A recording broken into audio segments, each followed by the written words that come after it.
Là, pour changer, je vais vous raconter une histoire vraie et pourtant, ça ressemble à une légende, à un conte. Je vais vous raconter l'histoire des pirates.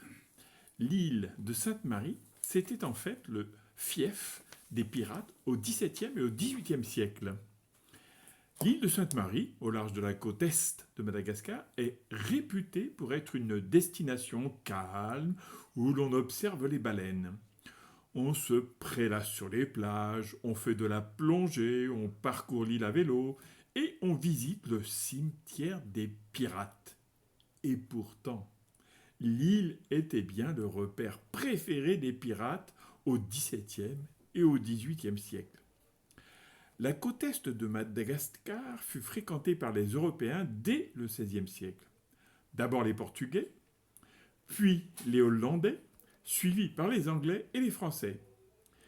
Ils venaient commercer en qualité de traitants, mais à la fin du XVIIe siècle, une nouvelle catégorie d'étrangers fit son apparition, les pirates.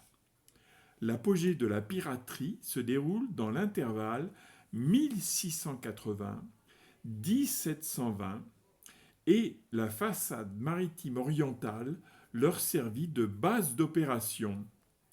Ils choisirent en primauté comme lieu de repère le nord-est de Madagascar et en particulier la baie d'Antongil, Full Point et l'île Sainte-Marie. Ils seraient à l'origine du développement portuaire de toute la côte orientale. Ils formaient un groupe cosmopolite composé de membres issus d'horizons sociaux variés, nobles, anciens soldats de la marine royale ou simples marins, mais où prédominait la nationalité anglaise. Leur installation en ces endroits répond à des impératifs stratégiques puisque leur position permettait de surveiller les navires faisant la route jusqu'aux Indes. Les pirates installés dans ces zones ont vite formé une coalition d'intérêts avec les populations malgaches locales, en particulier les Betsimisaraka, qui occupaient les littoraux de la côte nord-est et notamment l'île Sainte-Marie. La baie d'Ambodifotatra sur l'île Sainte-Marie apparaît dans les sources historiques comme un vrai repère de pirates entre les années 1690 et 1730. Probablement le principal foyer de piraterie de l'océan Indien.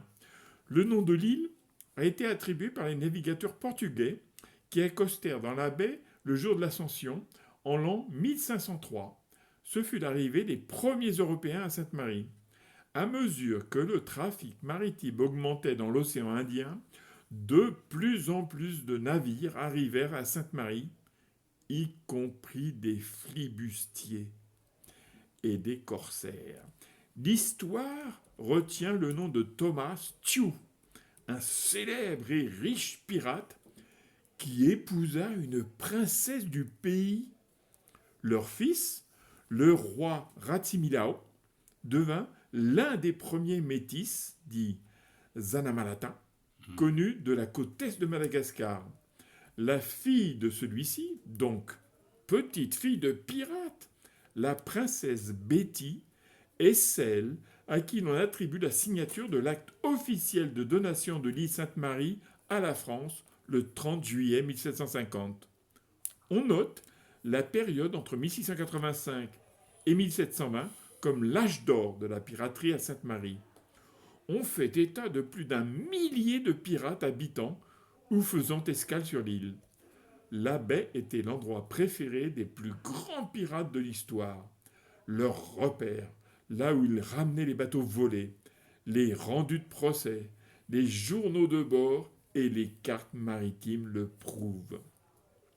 Fille du roi Betsimisaraka, Ratsimilao, et petite fille du pirate anglais Thomas Tew, Béthia devient reine de l'île Sainte-Marie à